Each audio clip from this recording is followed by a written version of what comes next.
Hi, I'm Nicole Vogelsinger of Wild Boho, and for today's class, we are taking it outside of the embroidery hoop. We are working with a dimensional flower. This is a project that is going to have wire working, some beadwork, sequins. It has a little bit of everything, and I can't wait to get started. So here are my finished flowers that you are going to see me working on during this class. These are a foam flower, and we're going to talk more about what you want to look for in a dimensional object as you shop for something that you want to embellish. And you might not even need to go shopping for something. This might be something that you already have in your house. These are great for home deck projects, little gifts to give to people. This is a really versatile project and it's a smaller project, so you can finish something and not feel completely overwhelmed with all of the steps that you need to do for this process. Why don't we head right to supplies? So let's talk supplies. You can use any sort of dimensional object. You see, I have a foam flower here. You can use a wreath, you could use a flower arrangement. I'm going to walk you through a craft store and show you the types of objects that you are looking for. Time for a little field trip. I want to show you what you should be looking for in an object to bead and embellish. Something like this, it's on the larger size. The leaves or the petals are a foam material. It's substantial. That's great. Something like this wreath, the leaves are also substantial and can handle the embroidery and the beading that you're going to do.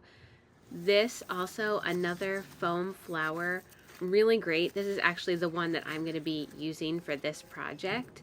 And right now they have them in the craft stores in lots of different sizes, which is really good. So just, you want something that has substantial leaves. Something not to get is a stem of flowers like this, where you can see that the petals are really kind of flimsy for what we want to do. And look around at home deck stores. You can find great accessories that would be perfect for beading and embellishing. Other supplies that you're going to need.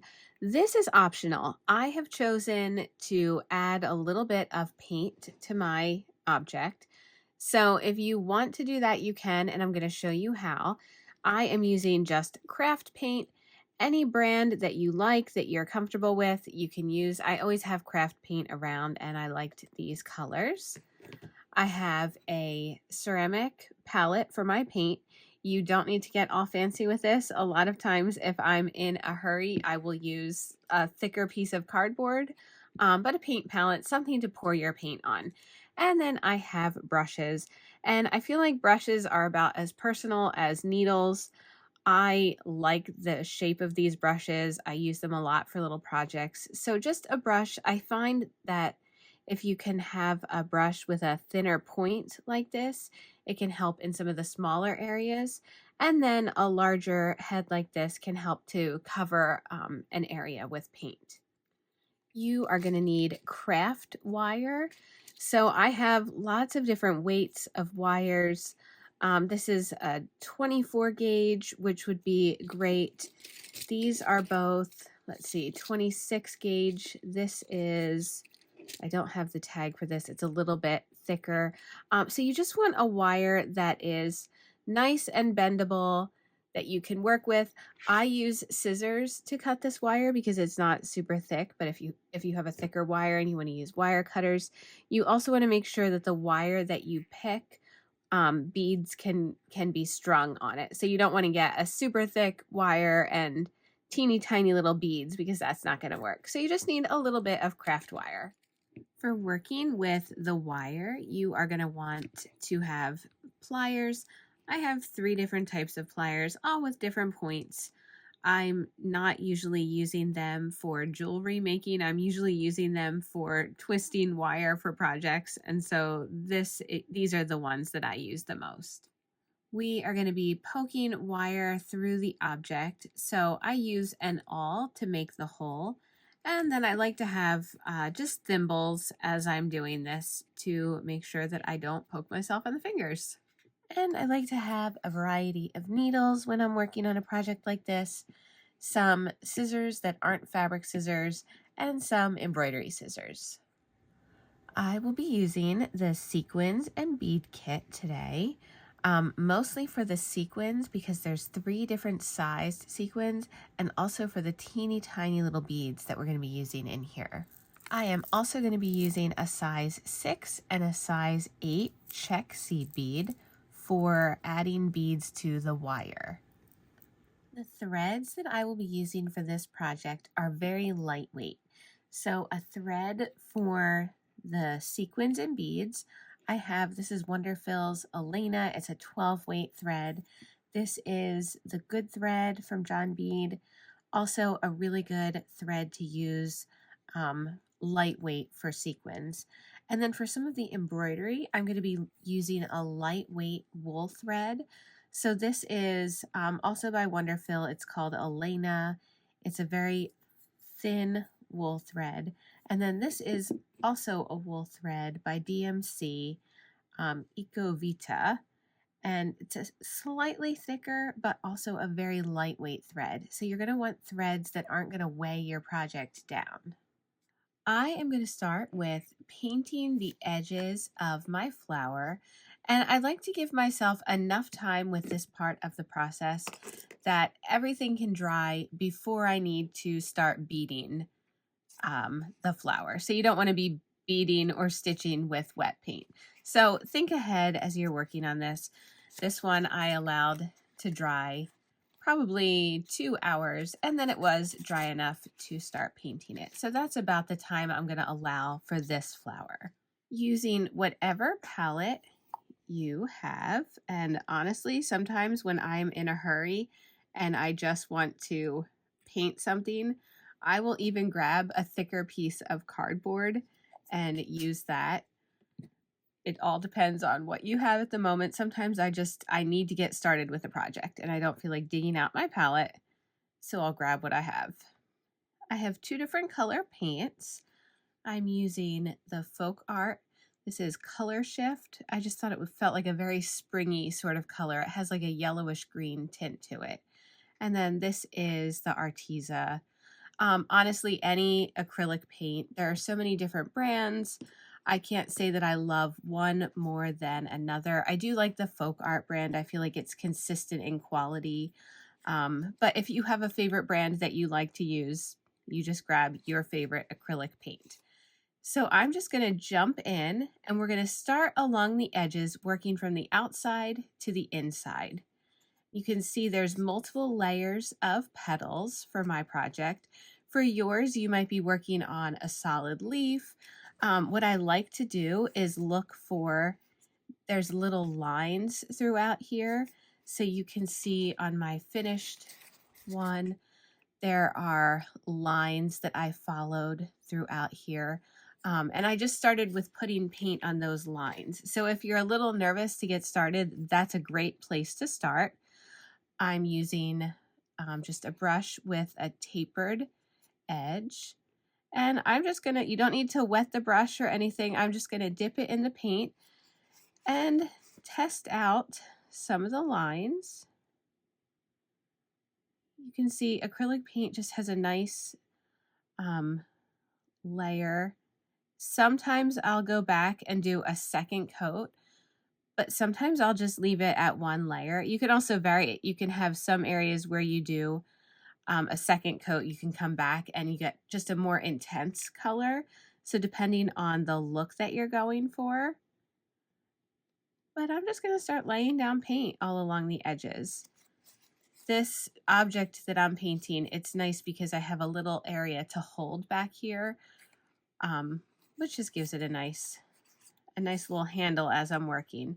And so I'm just going to work my way around, just adding paint along the edges. Some of these petals aren't going to be super visible, so you just decide what is and isn't going to be seen on your object. And again, you might be skipping this part entirely, but keep this in mind for another day, another project. It's fun to just add a little bit of personalization to objects that you might find when you're out thrifting or in the craft store. You just want to decorate for a season. I love when the florals come out at craft stores. And especially these foam florals are really great because it just gives you some substance to hold on to as you are working on it, which is why they work really well for beadwork. So for these bottom petals, I'm just doing the very outer edges, and I might come back and just do little lines. But because that's not really, that's about all you're going to see of this petal. So I'm just going to continue with this. I have the yellowish green color, and I also have the pink, the pearl pink that I'm using. And I'm probably going to blend them together. But we'll see. I might just want some of this yellow because I love how bright it makes this flower.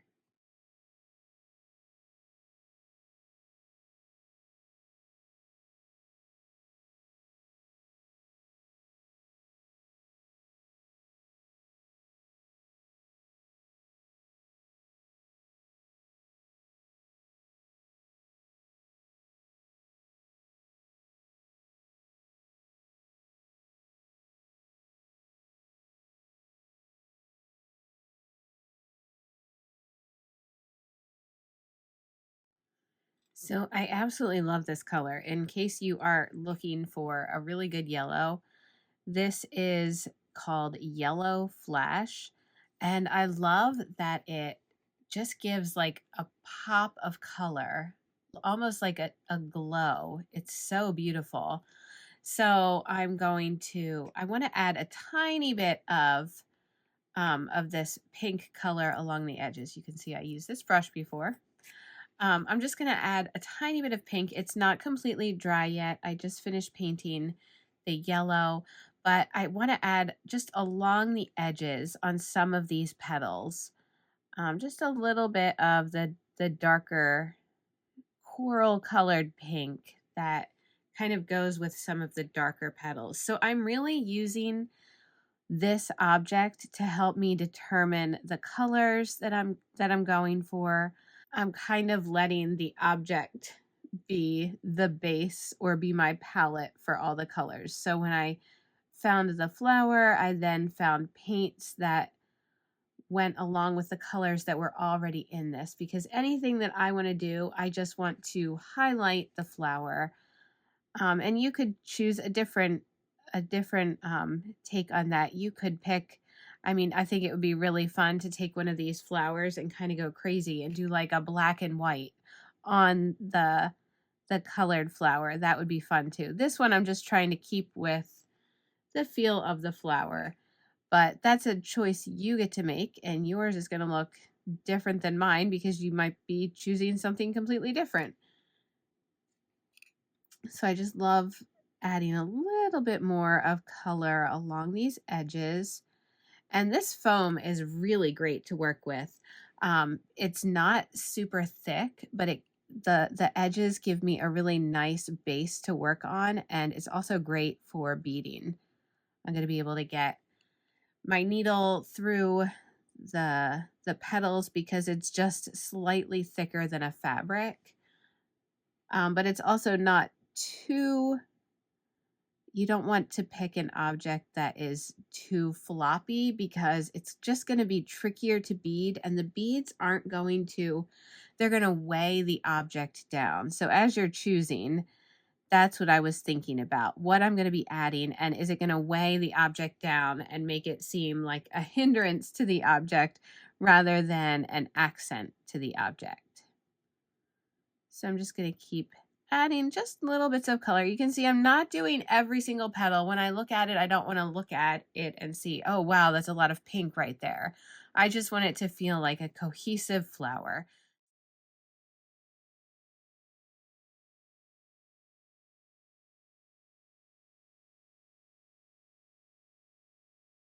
Okay, so I added some of my pink. I am going to set this aside and let it dry for an hour or so.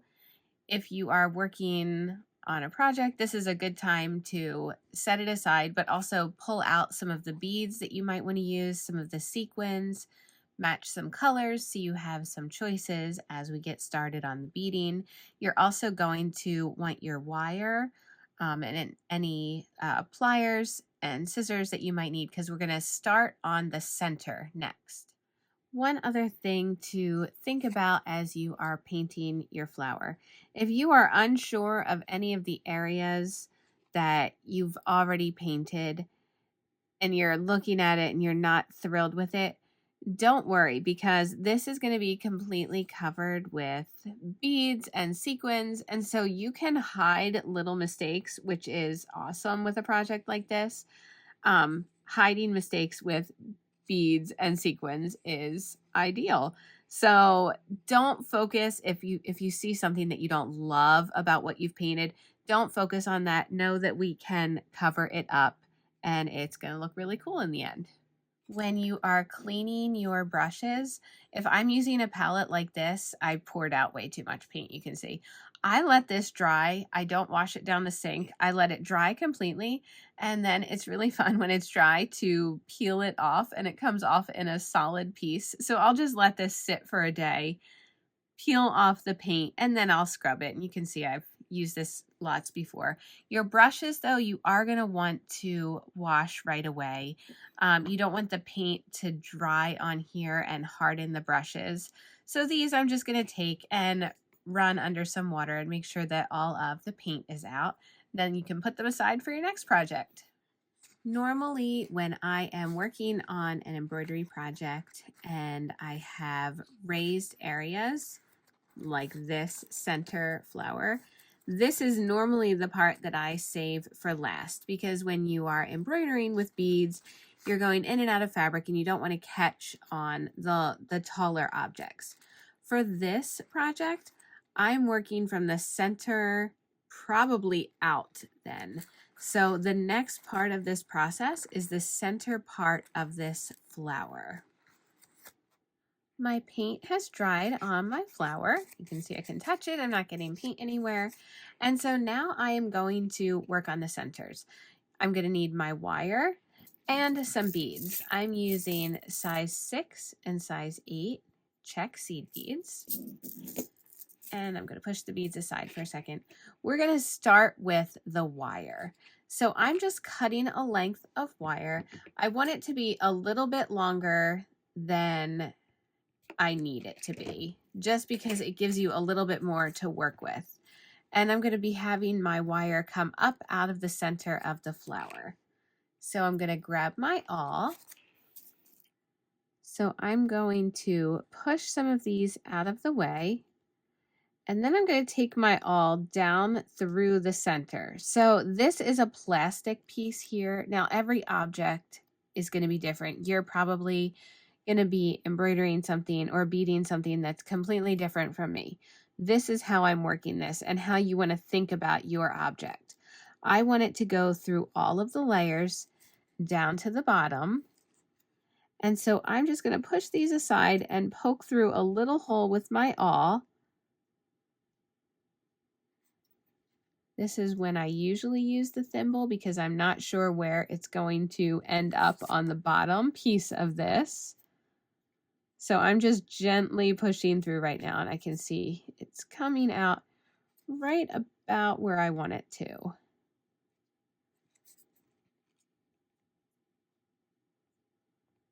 Okay, so I'm just going to keep pushing the awl. You don't want it to go completely through, but you want it to make a decent hole so that when you pull it out and push your wire back in, you can remember where it went. So I'm just going to push the little yellow things aside again before I pull the awl out so that I can see where the wire is going to go back down.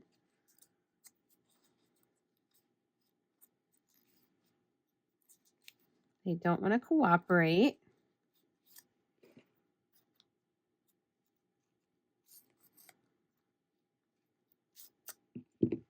Okay, so now I'm going to take the awl out.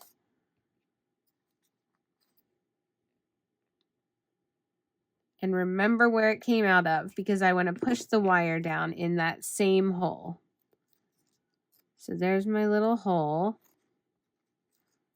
And so now I'm pushing the wire down until it comes all the way through. So you can see there it is. Now this is why you have more wire than you need. I'm going to be pulling more of this through the bottom, and then I'm going to be using my pliers and I'm going to twist it around. You just need you don't want the wire to pull through as you're working on it, or even when your object is finished. So I just take the little pliers and I kind of wind them around the wire and attach it to the base of this. Again, your object might be a little different, but this is generally how you're going to work a project like this. So it's wrapped around the base, it's not going anywhere. And the tip of the wire is coming out of the top. Now, before you start beading this, what I like to do before I even get the beads on is do this process with all of the pieces of wire. So for this object, I put all of the wire into the flower before I started beading anything. So this is kind of where you can gauge how many pieces of wire do you want.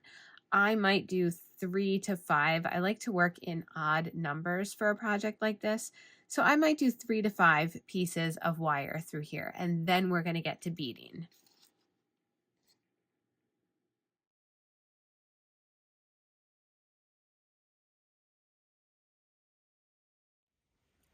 I ended up using just 3 pieces of the wire, just like I did here. I feel like using any more on a flower this small might overwhelm the flower, and I'm already using like bolder colors, so I didn't want to overwhelm the flower. It's a smaller, delicate sort of flower. So next I am going to be beading this. For my beads, I am using a size 6 and a size 8 check seed bead. And I'm just using colors that I feel like highlight this flower. And that's the fun part, choosing the beads that you're going to use. So if you look at this example, I used larger beads all the way at the bottom, and then I started varying them every other bead. I used a size 6 and a size 8. I wanted to build up the height by using the larger beads first, because this flower is a little bit like there's not as much depth to it. I might just start with a few. Well, we're just going to try and see. I'm going to pick one of the larger wire pieces, and I'm just putting the beads on one by one. This always feels awkward to me when I am working on an object, beading with just my fingers. I'm so used to doing embroidery. And so I feel like this part for me is always a little bit tedious. But you're using wire and not thread, so that part's easy. So I think I'm just going to use 3 larger beads, and now I'm going to start varying them. And I'm not going to make them as long as the wire piece, but I do think I want them to be like, this isn't exactly a flower that you would see in the garden with the colors and the paint and everything. So I'm making it a little bit exaggerated. So I am going to go a little higher with the stem, just because I do like how this center part stands out with the colors and the shape.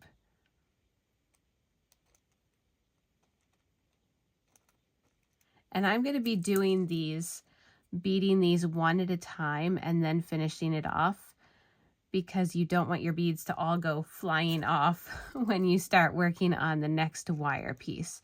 So you kind of do have to make a decision sooner rather than later how many beads you want on your center. Or I have to make the decision sooner rather than later. So that feels about right. Now, I'm going to be able to twist these too, so I might actually do 2 more beads just to give me a little room, like some wiggle room for twisting these together. So that's about how tall I'm going to make this. And now I'm going to grab my pliers. Now, if you are a person who makes jewelry, this definitely might seem more natural to you. When I'm doing this, I just kind of fiddle around with it until the wire gets into the shape that I want and the beads in the place that I want. So you're going to have to bear with me because I normally work with threads and beads. And so wire on an object is slightly different than what I'm doing all the time. So I just kind of bring the yellow bead, the very last bead, I bring it up a little bit and I hold on to that as I bend the wire down. I'm going to be wrapping my wire so that it goes under this bead so that when I look down on the flower, I'm not seeing wire. I want to see the bead. And I can kind of separate it out. Okay, so once I have it bent, and I can use the little pliers to help me.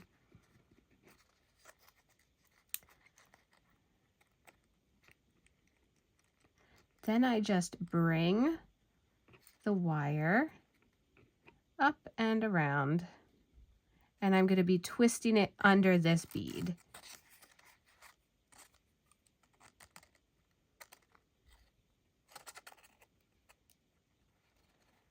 So I want the bead kind of separated, so you can see it's separated from the rest of the beads. I can trim this wire down once I get the first twist done. And now I'm just going to twist it around my object. Your goal is you don't want your beads flying off of the stem. And so once it has a nice twist to it, then you can trim off any excess wire and get a closer cut with your bead. So I'm going to trim that off. Okay, so now my bead is at the top of this strand here, and you can look at my finished example. This is how, when I talk about twisting the stems together, this is what I'm going to be doing. I want to be able to have them so that they can be flexible and twist. And so I'm going to do the same exact thing with these other two stems, bead them, and then we're going to twist them together and form the stem.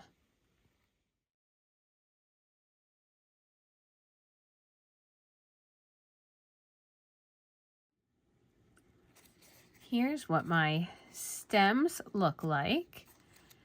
And at this point, I can twist them around. So I don't want them just all standing straight up. I just don't like the look of that. I kind of want them twisted around so that they make a dense center for this flower. And that's the fun of using wire with beads. You can maneuver it however you want. I could keep it this way and then change it as I'm working on it. I can kind of push it out of the way if I need to, which I might have to do during the beading of the outside of this flower. But for now, the most dimensional part of this is done, and I can move on to embellishing the petals. Moving on to adding embellishments to our flower. There's a few things that you need to think about that are different than embroidering fabric. So I'm going to show you one example. This is a piece that I just finished. Lots of sequins, lots of beads. The one thing that you don't have to think about with fabric is the weight of everything and also how the threads show up on your project. So this is an area that there's lots of sequins here. On the back, my hoop guts, you can see that there's a lot going on back here. I love how hoop guts look, and so I never am concerned about this. But this isn't exactly what you would want to see on this because there's a lot going on here. And this is something that's meant to be more decorative. I don't display my hoops by hanging them this way. I display them by showing the front side. So when you're working on a project like this, that is something that you have to keep in mind. For instance, this one petal, these center petals, they stand up, so you're seeing both sides of them. You're seeing the underside right here, and you're also seeing the outside. With this shape, that's going to be important for the center ones also because you're seeing both sides of the petal. for these outer petals, I didn't have to worry about that as much because when you're looking at it, all you're seeing is the top side of the petal. You're not seeing the underside. So for the underside of this petal, this is what you're seeing. You're kind of seeing my hoop guts that I call them, the underside threads. For here, the way that I hid those threads, let's see, is I added sequins to the other side. So I was stitching two things at once, and that's the method that I'm going to show you first. So we're going to start with these center petals, and then we're going to work our way out, and I'm going to show you the different ways that you can add sequins to an object like this. So the thread that I'm using this is just the good thread. It's a nice thin thread that's going to work well for my sequins, and I'm just going to cut a length of that. And I am going to tie a knot at the end of that, just like I start all of my embroidery projects. I always start with my thread knotted. So just a little knot. And then I'm grabbing a needle. And I'm going to thread the needle. So I do trim the edge or the end of this thread a little bit more than I do when I'm working just with fabric. So I want the thread to be close to where the knot is. I don't know if you can see that. It's super thin thread and a super tiny knot. But I don't want lots of extra thread ends showing on this piece. And now I'm going to grab my sequins and beads kit.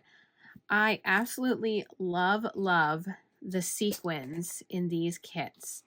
You can see I have 3 different sized sequins, and they're all flat sequins. So these aren't the cupped sequins. So these are flat and sturdy, but they're very lightweight.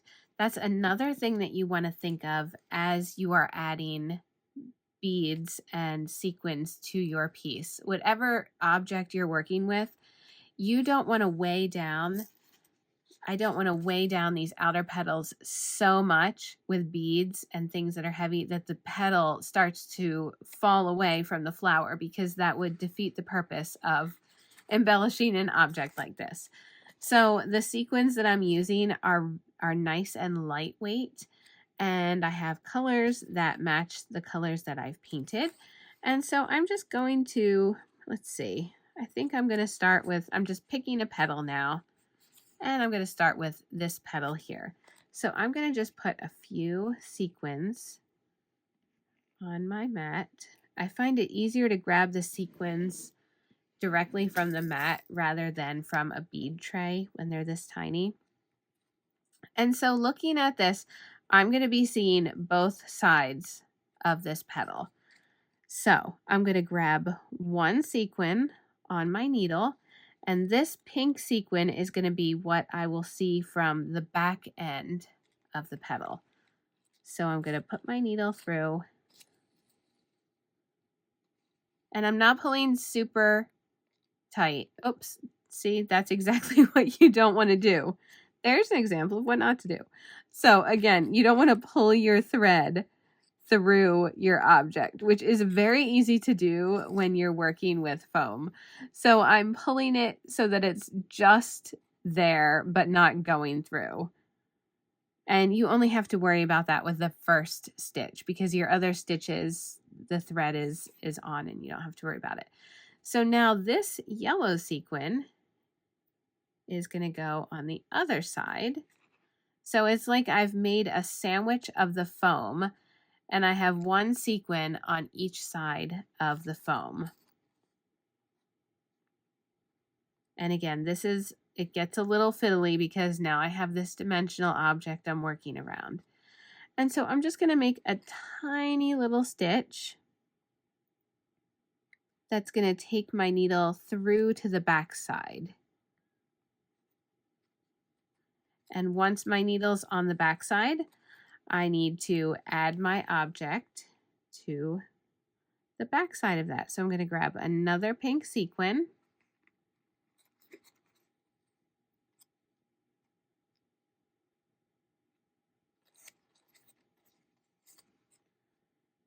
And now I'm going to take my needle through to the front. So it's like you're alternating sequins. And I'm paying attention to both sides as I'm adding the sequins. And this is what's going to, it's not covering up your threads. You still see a tiny little thread right there. However, it's what's giving you the sparkle that you want on your object. So the threads aren't the focal point of this. The sequins become the focal point. And so that's the idea with adding sequins to both sides of an object. And so I'm just going to keep going. Every time I bring my needle through, I'm adding a sequin to that side of the object.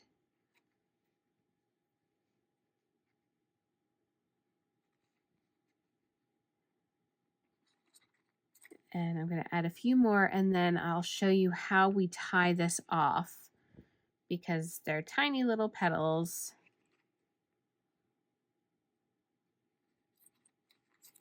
And so we're not going to be able to add tons of sequins to this.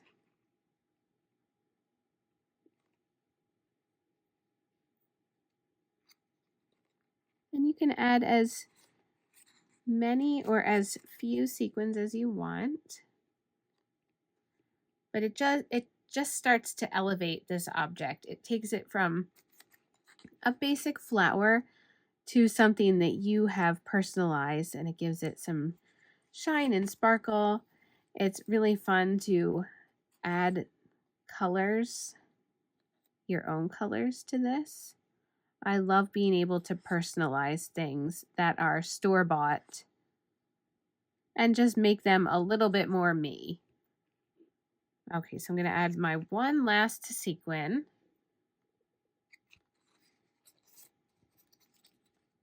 Which is on the back end of this.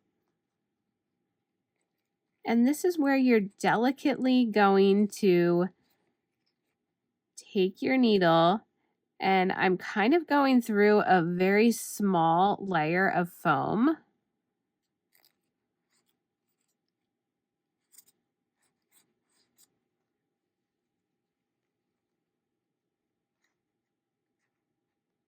Just like that. You just need something to be able to tie a little knot to.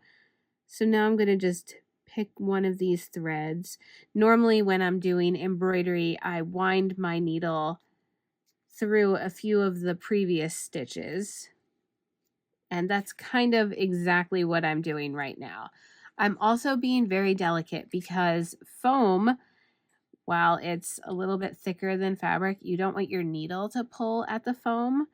So you can just work very slowly and just tie a little knot. You always want to tie a knot when you're working with a bead or a sequin because you don't want it to, if you don't tie a knot, your threads are just, your embellishments are going to fall off. So a tiny little knot, and then I can trim that thread and move on to the next petal.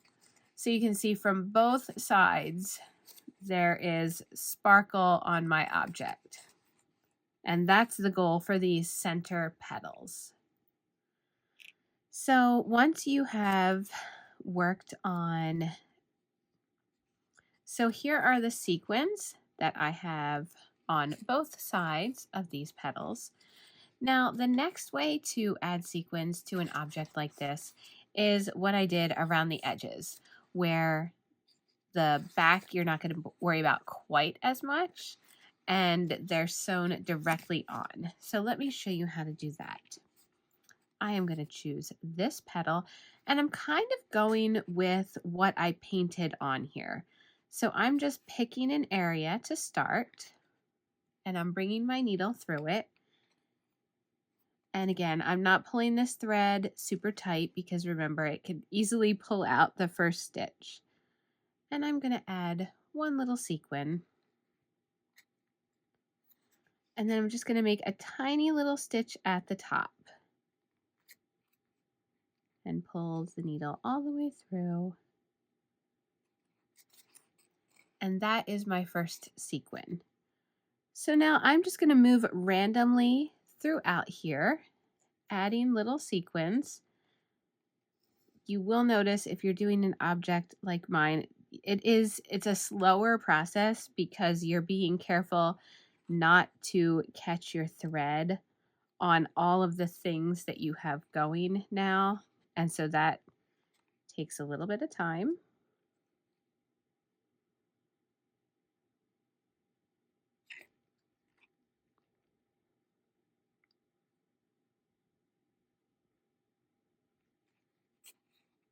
So you'll notice that as you stitch this, you're just more aware of the dimensional objects on your piece, whatever piece you're working on, because at this point I have the dimension of the middle, the stem area, I have the dimension of petals, and as I'm making tiny little stitches, my thread it wants to get caught on all of those things. So I'm just taking this slow and stitching each sequin on. So that is one method for adding sequins.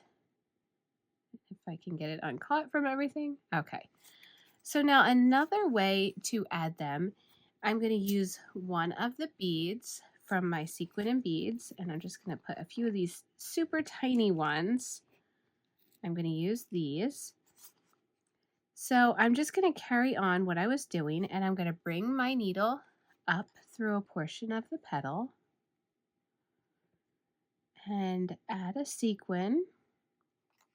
And then I'm going to take one of the tiny little beads.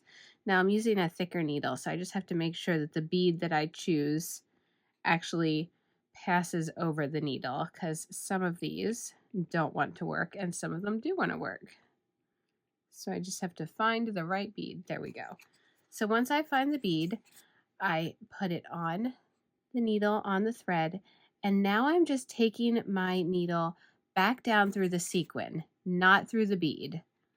So once it's on the thread, I'm going through the sequin a second time. And that bead is what is going to hold the sequin in place.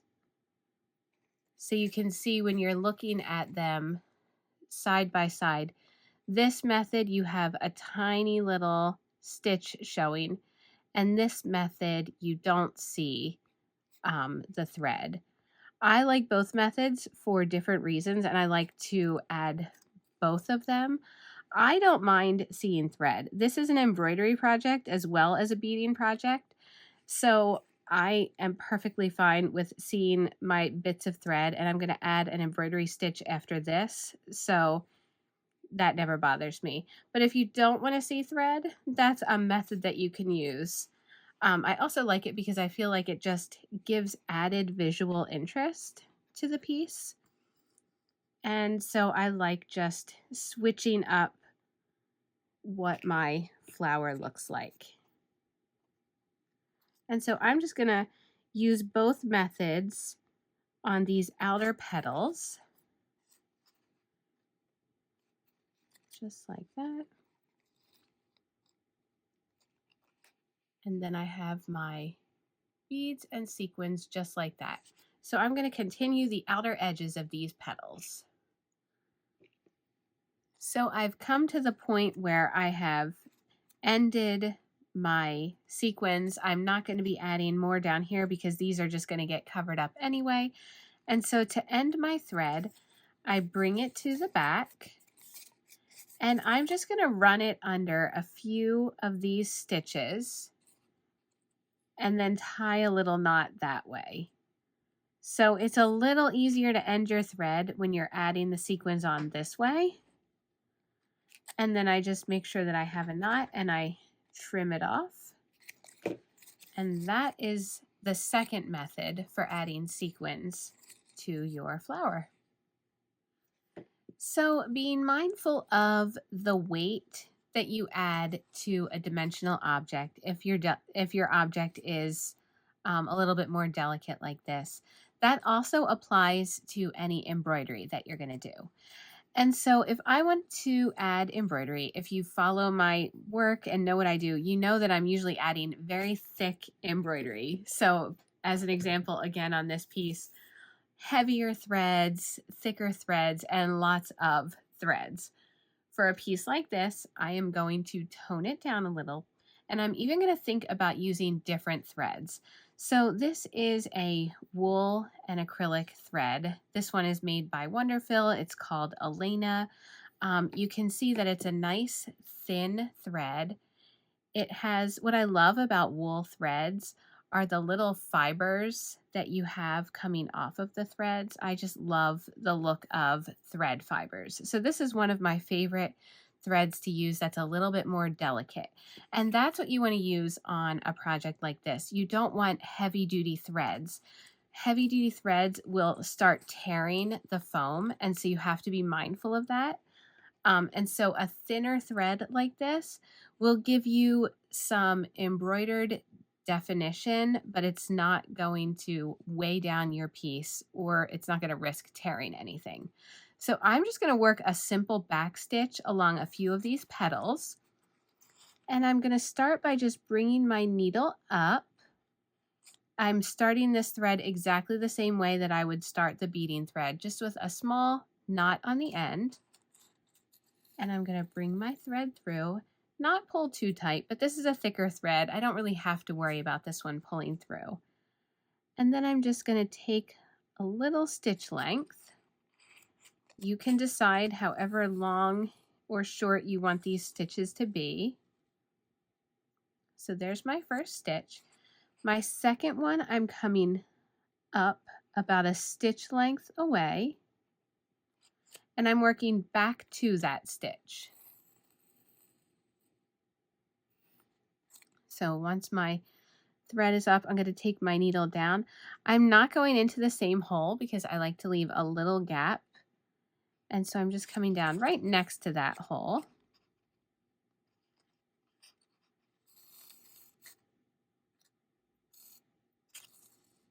And pulling my thread all the way through. And I'm just going to outline some of these petals, just like this. Just bringing my thread up and down. And that is what your back stitch is going to look like. It's just going to give it a little bit more detail, which I want to see. If I'm spending time working on this, I do want to see some of my stitches and some of my threads. So I'm going to vary my colors.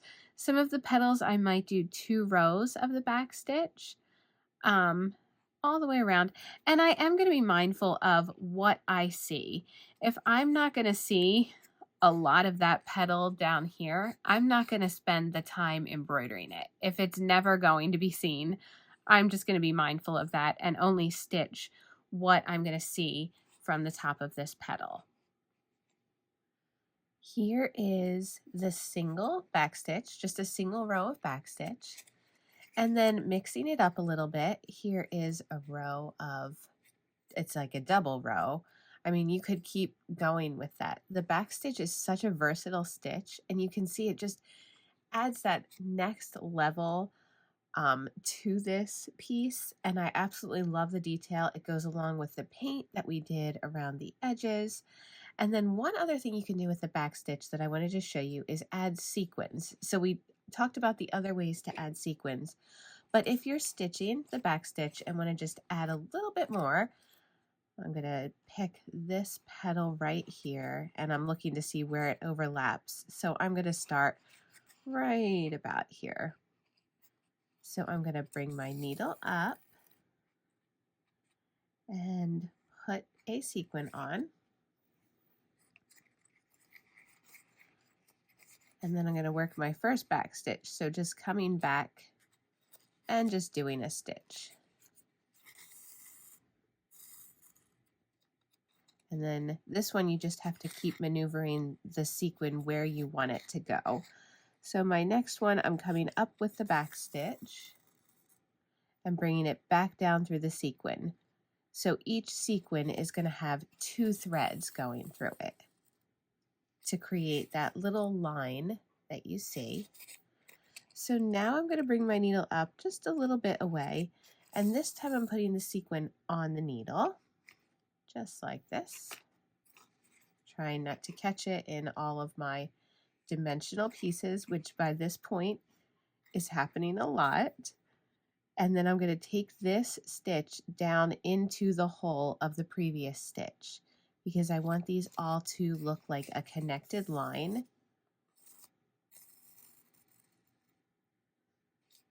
And then I'm going to bring another back stitch up and go through that sequin again.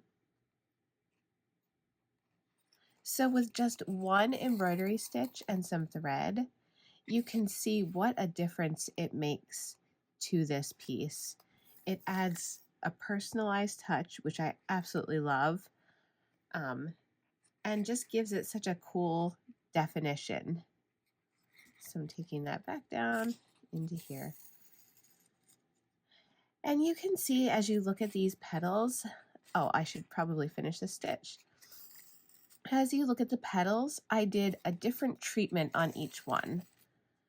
So I'm going to finish this around here, and I might do one more just so that I have a third one. Maybe I'm going to tuck it back here, but I didn't do something on every petal.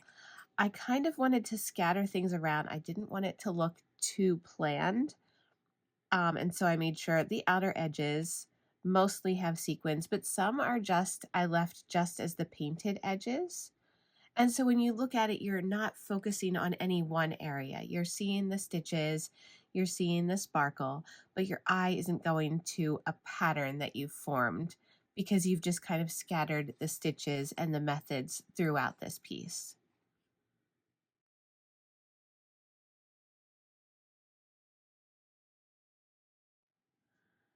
Sometimes, despite your best intentions, you are going to find that you'll have little threads poking out from your finished stitches.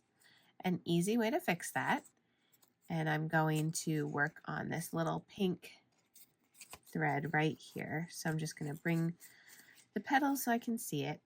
So you are going to take your white school glue, and I'm just going to run a little dot of it along the stitches where I want this thread to be. So just that much. You don't need lots of this. And then you're just going to bring your thread over there and make sure that the glue is getting on the thread. And sometimes you just kind of need to make it stay where you want it to stay. And then once it dries, it will stay in that position. Sometimes you need a little bit more glue. Actually, that's starting to stay. I'm going to let it dry and see if it stays there. And if not, all I need to do is just a tiny little dab of glue, and then it should stay in place once it's dry. So that will take care of any little ends that make your piece look unfinished. What I love about a project like this is that when you are done and you feel like you're done with this, then you truly are done. There's no other finishing work that you need to do. You can pop these into whatever decor you are planning to use with them. You're done. Like, there's no other finishing, which is really nice. Sometimes it is great to have a simple project like this. I hope you enjoyed this class, and I hope you have fun and look at things in a different light when you are at the craft store, when you're at the thrift store or the home deck store, that you look at items and think, how could I personalize this and make it even more me? And as always, happy stitching!